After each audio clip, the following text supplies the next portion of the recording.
Partnerships and relationships are stressed. You can see that line.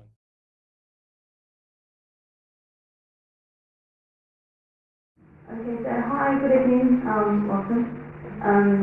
My name is Claudia, and I'd like to begin by acknowledging the traditional owners of this land, and because I think it's really important.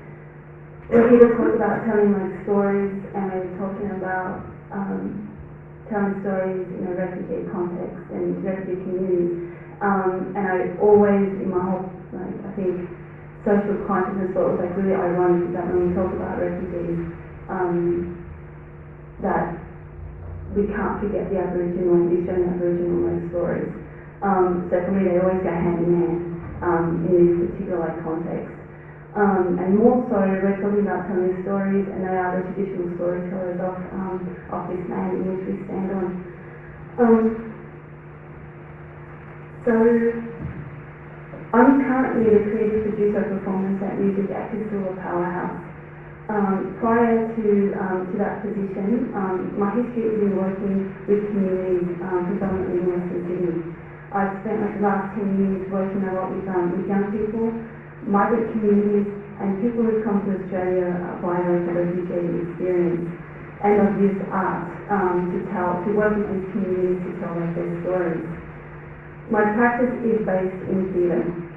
That's what I was trained in, and theatre for me has always been a form of activism.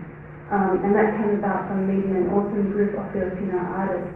When I was 15 years old, who just believed that theatre could actually just change the whole world. It made sense, it felt right, so I'm like, yeah, it's what I want to do. And it was as simple as that. I'd like to share with you an experience, a process that I undertook using art to change the way people think about refugees. This project in Menton took place exactly 10 years ago, or 6 weeks, it was 10 years ago. And I have purposely chosen this project for that reason. Since its 10th anniversary, I can't help but reflect on that project, the process, its impact on the community and on my own particular practice and the role it played in the Australian refugee debate. The refugee movement has been growing for some time. There were activists and artists creating work long before I came along into the scene, who were working endlessly and tirelessly to provide a platform and outlet for those who had come to Australia as refugees. So I'd also like to acknowledge those arts workers and those artists who were practicing and who were using this tool to inform and challenge perceptions and ideas. As a young artist who was at the very early stages of forming my creative practice, this period was almost prolific in terms of being a witness and participating in what I believe to have been and is one of the biggest movements in Australian history, the refugee movement.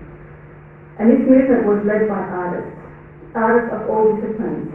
Prior to that, the only significant movement I really saw occur was minority groups changing in high school. And when I talk about those minority groups, well, you can ask me about that later. So the project. In 2000, I began working with urban theatre projects, and part of their program was to support the professional development of emerging artists. It was then I worked with the company to conceptualise the beginning of the new device work with the refugee community. With an open heart and wide-eyed policy, I began research for the show.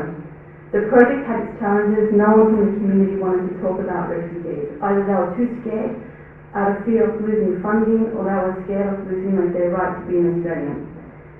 We organised an information night for those who were interested, and the only people came were creative uni students who wanted to experience working on new production.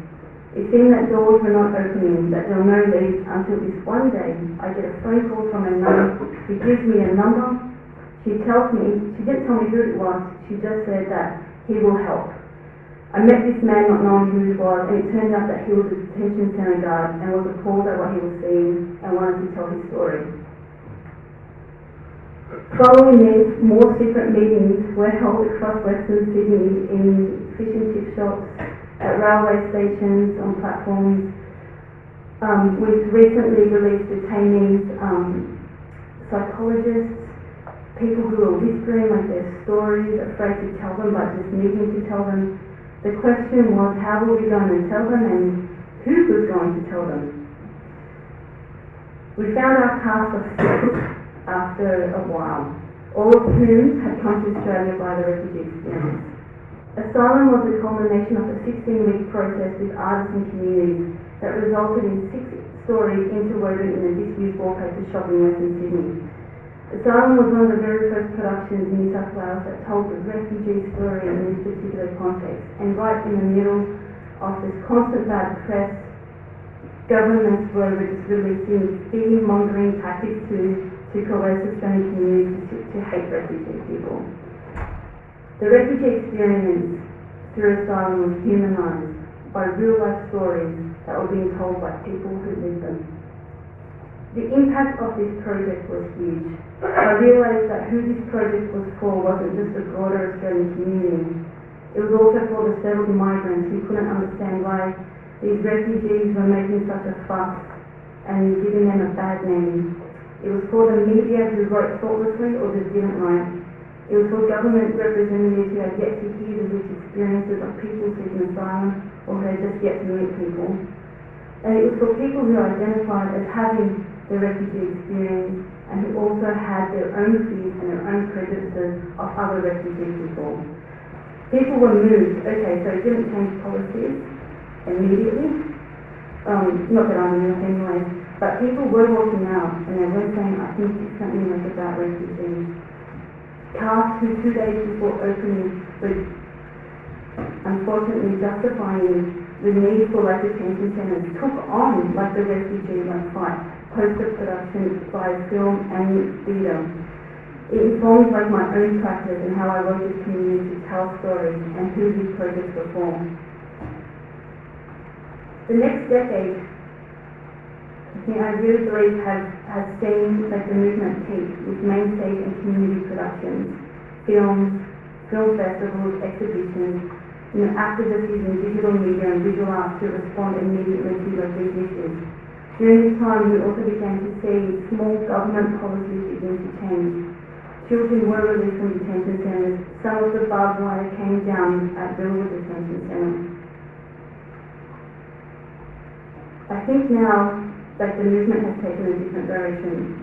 Whilst we are seeing the refugee debate used again for political gain, there are more artists and there are more cultural workers than ever working around the clock around this country, telling the stories and working with those who come to Australia as refugees and creating platforms for people to be informed and perceptions challenged.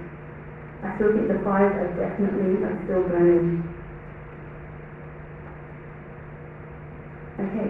So last night I was just doing some research and I came across this document and it's a UK-based document, but I just wanted to put it up there because it's a great document and it I just thought it was quite, it was good in terms of it's exactly what we're talking about today, but it's in the UK, so I decided to share that link.